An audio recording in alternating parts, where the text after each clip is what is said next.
Oke, baik. Sebelumnya terima kasih sudah mendengarkan terkait penjelasan saya studi kasus analisis komponen pada pin konektor bucket excavator ya.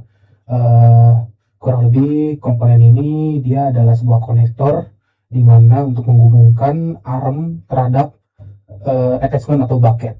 Tapi umumnya dipakai pada bucket. Kurang lebih gambarnya seperti ini ya, yang ditunjukkan pada panah merah ini.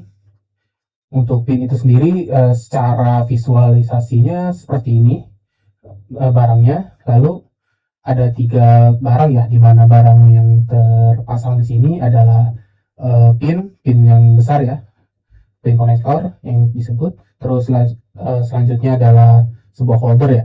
Nah, holder sini nanti dia akan kontak terhadap surface dari attachment atau bucket. Lalu yang terakhir ada barang yang ketiga, yaitu pin pengunci atau pin pengunci konektor ya. Ini dia untuk mencegah agar pin keluar, sehingga nanti akan fix posisinya. Berikut ada deskripsi komponen yang akan saya jelaskan ya. Dia menggunakan material yang sama S45C dengan proses QT plus QT dengan target hardness 52 sampai 60. Oke. Terkait pemilihan bahan itu sendiri, kenapa saya menggunakan S45C? Karena S45C itu sendiri dia memiliki kefleksibelan dalam pengaturan mechanical properties-nya. Nah, kurang lebih di sini menjelaskan terkait komposisi kimia pada material S45C ya. Dan juga mechanical properties ketika keadaannya masih normal atau tanpa perlakuan panas. Lalu untuk pemilihan bahan pin utama di diameter 120 mili, komponen yang saya gunakan ini dia harus memiliki kekerasan yang tinggi ya, atau 52 sampai 60 ARC untuk mencegah kausan dan juga tahan terhadap deformasi permukaan. Dengan inti yang ulet ya, dan tangguh menahan beban impak dan mencegah patah tetas. Lalu memiliki kekuatan tarik yang tinggi ya, agar tidak terjadi deformasi plastis permanen ketika mendapatkan gaya-gaya lain. Baja dengan pelakuan QT dan QT ini memenuhi ya dari ketiga kebutuhan saya, sehingga material ini sangat layak ya digunakan pada pin utama.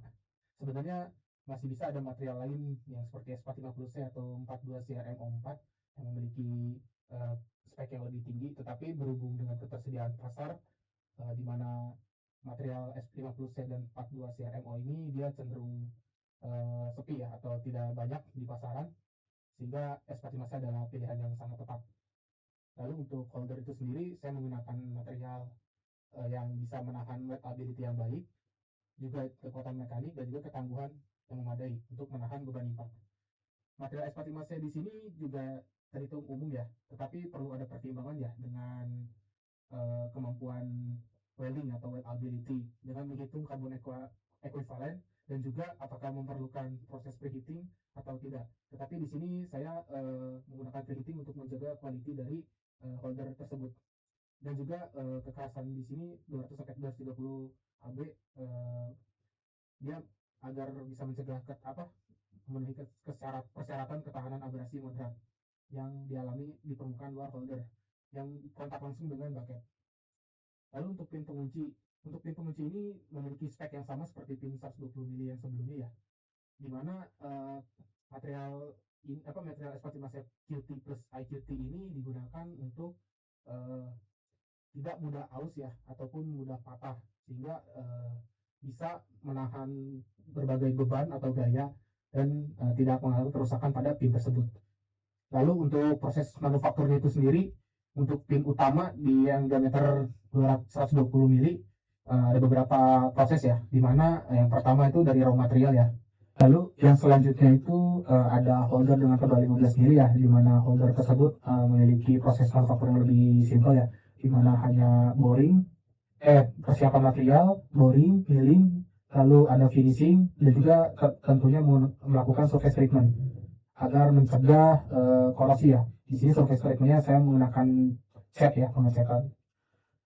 Selanjutnya untuk manufaktur pin pengunci diameter 15 mili, proses manufakturnya sedikit lebih banyak ya daripada yang sebelumnya, di mana ada raw material, pembubutan, heat treatment, IQT, lalu ada finish grinding, surface. Lalu selanjutnya terkait proses pengelasan Di sini pengelasan yang saya gunakan itu dia untuk melakukan join ya antara pin dengan holder ya.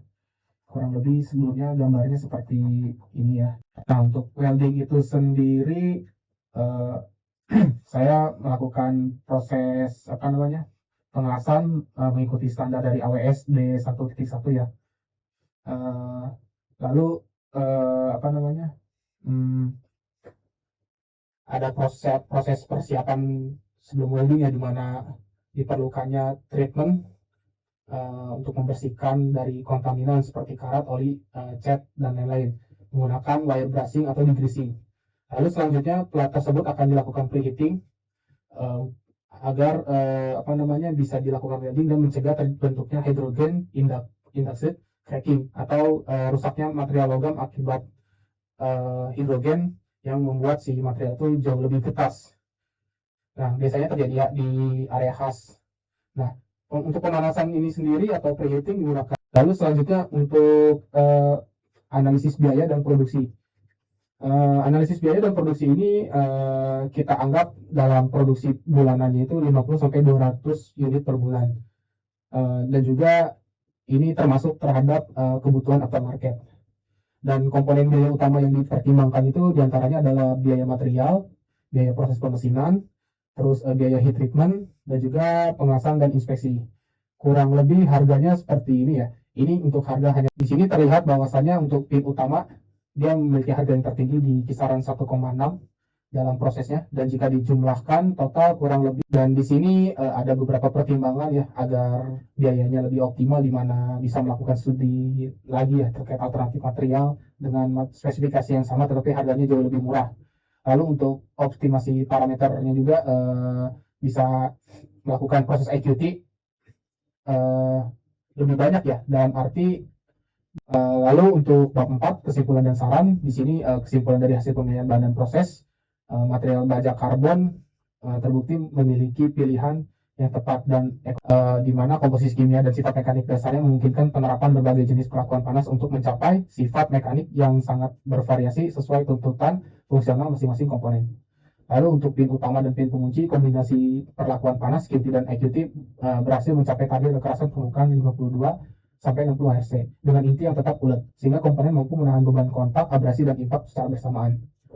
Lalu untuk holder yang digunakan tanpa perlakuan panas, kekerasan 200 sampai 300 Hb menawarkan keseimbangan optimal antara kekuatan mekanik yang cukup untuk apa namanya milling, turning, boring, dan grinding dengan perlakuan panas merupakan pendekatan yang telah terbukti efektif dalam industri komponen alat berat untuk menghasilkan komponen dengan toleransi ketat dan sifat permukaan yang lebih optimal. Lalu yang terakhir terkait pengelasan GMAW dengan kawat ER70S sekian mengikuti standar dari AWS A5.18 dan penerapan preheating 150 sampai 200 derajat Celcius merupakan prosedur pengelasan yang sesuai untuk menyambungkan pin dan holder dari material S45C dengan mempertimbangkan nilai karbon ekuivalennya yang cukup tinggi dan kesesuaian bahan dan proses terhadap tuntunan produk. Berdasarkan dari hasil inspeksi yang sebelumnya saya jelaskan, di mana secara parameter berdasarkan material dan proses itu statusnya semua sudah terpenuhi. Artinya produk ini bisa dilakukan proses manufaktur ya. Dan secara keseluruhan sudah tepat sasaran ya. Lalu yang terakhir adalah rekomendasi untuk proses alternatif atau efisiensi lanjutan, di mana sebelumnya mungkin saya bilang material baja paduan 42 CRMO ini dia memiliki hardenability yang lebih baik ya, tetapi ini perlu dipertimbangkan sebagai alternatif material jikalau ternyata secara quality di lapangan material S45C ini ternyata banyak masalah atau mudah crack, sehingga walaupun harga dari 42 CRMO ini lebih mahal, tetapi jika secara umur pakainya lebih tinggi itu lebih menguntungkan perusahaan. Lalu untuk proses IQT itu sendiri menggunakan sistem IQT dengan kontrol suhu dan daya yang lebih presisi agar meningkatkan konsistensi kekerasan permukaan dan mengurangi rigid crack akibat variasi proses.